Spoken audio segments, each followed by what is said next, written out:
صحابہ تھے اور ساری دنیا کے انسانوں پر بھاری تھے۔ اس زمانے کے یہود و نصارہ صحابہ کی نظر دیکھ کر چلتے تھے، اور آج ہمارے سارے بادشاہ اور سارے جرنیل اور سارے فوجوں والے اور سارے ہتھیاروں والے اور ہمارے عوام اور ہمارے غریب اور ہمارے مالدار سب یہود و نصارہ کی نظر کو دیکھ کے چلتے ہیں۔ کن کی نظر کو دیکھ کے چلتے ہیں؟ یہ یہود و نصارہ کون؟ یہ وہ انسان ہیں جو اللہ کو 1 منٹ کے لیے پسند نہیں۔ ان کا کوئی کھانا شراب سے خالی نہیں جاتا، ان کی کوئی رات زنا سے خالی نہیں جاتی، ان کا کوئی منصوبہ مسلمانوں کے خون بہانے سے خالی نہیں ہوتا،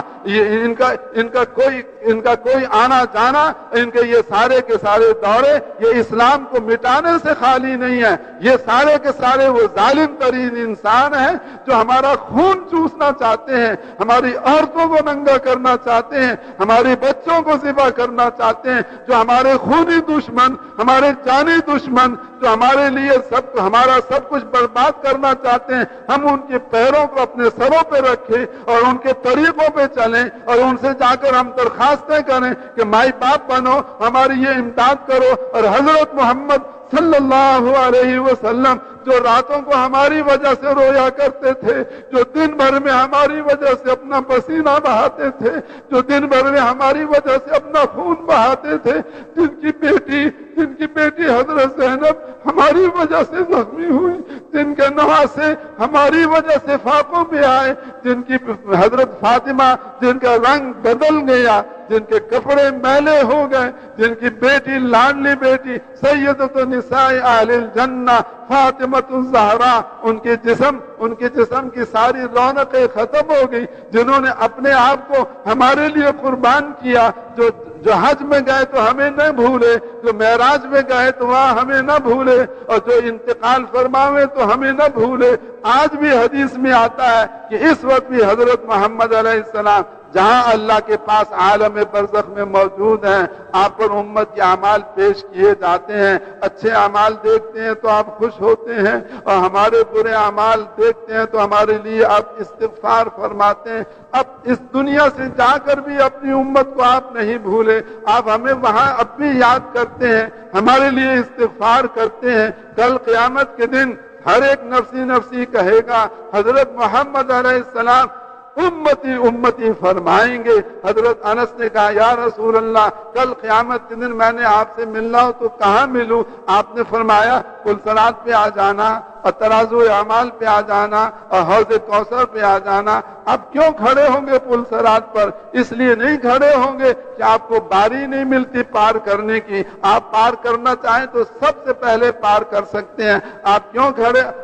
کھڑے ہوں گے پل صراط پر؟ اس لیے کھڑے ہوں گے تاکہ میرا کوئی امتی اس پل صراط سے گر کر دوزخ میں نہ چلا جائے، اس لیے آپ وہاں کھڑے ہوں گے۔ آپ کیوں کھڑے ہوں گے ترازو اعمال پر؟ اس لیے نہیں کھڑے ہوں گے کہ میرے اعمال تولے جائیں، آپ اس لیے کھڑے ہوں گے تاکہ میرے کسی امتی کے گناہ اس کی نیکیوں سے زیادہ نہ ہو جائیں۔ آپ کیوں کھڑے ہوں گے حوض کوثر پر؟ اس لیے نہیں کھڑے ہوں گے کہ میں حوض کوثر کا پانی خود پیوں، اس لیے کھڑے ہوں گے کہ میری امت آتی جائے اور میرے ہاتھ سے حوض کوثر کا پانی پیتی جائے۔ تو وہ حضرت محمد علیہ الصلوۃ والسلام جنہوں نے اپنی دنیا کی زندگی ہمارے لیے قربان کی، جنہوں نے مرتے دم ہمیں یاد رکھا، جو آج بھی ہماری یاد میں مگن ہیں اور قیامت کے دن بھی ہمیں نہیں بھولیں گے۔ ہم نالائق امتیوں نے حضرت محمد علیہ السلام کو بھلا دیا، ان کو اپنی زندگی سے نکال دیا۔ ہمارا دکاندار کہتا ہے جیسے امریکن دکان چلائیں گے ہم ایسے دکان چلائیں گے، ہمارے کارخانے والے کہتے ہیں جیسے جاپان کے کارخانہ چلائیں گے ہم اپنے کارخانے کو ویسے چلائیں گے، ہمارے زمیندار کہتے ہیں جیسے آسٹریلیا والے زمیندارہ چلاتے ہیں ہم اپنا زمیندارہ ویسے چلائیں گے، ہماری حکومت والے کہتے ہیں جیسے یورپ والے حکومت چلاتے ہیں ہم ویسے اپنی حکومت چلائیں گے۔ ایک بھی پھوٹے منہ سے حضرت محمد علیہ السلام کا نام نہیں لیتا اور ایک بھی پھوٹے منہ سے حضور صلی اللہ علیہ وسلم کا نام نہیں لیتا، یہ اتنا بڑا ظلم ہے ہماری طرف سے اپنی جانوں کے اوپر کہ ہم ساری کے سارے مسلمان آج اس بات کے حقدار ہو چکے ہیں کہ ہمیں ختم کر دیا جائے اور اس دنیا سے ہمارا پتہ بھی کاٹ دیا جائے، لیکن آج ہم باقی ہیں، آج ہم باقی ہیں اپنے کسی عمل کی وجہ سے نہیں، ہم اس لیے باقی ہیں کہ حضرت محمد علیہ السلام رو رو کر اللہ سے منظور کرا گئے کہ میری امت کتنی بگڑ جائے اور کتنی خراب ہو جائے، ان کو ایسا نہ ہو کہ یہ سارے قتل ہو جائیں،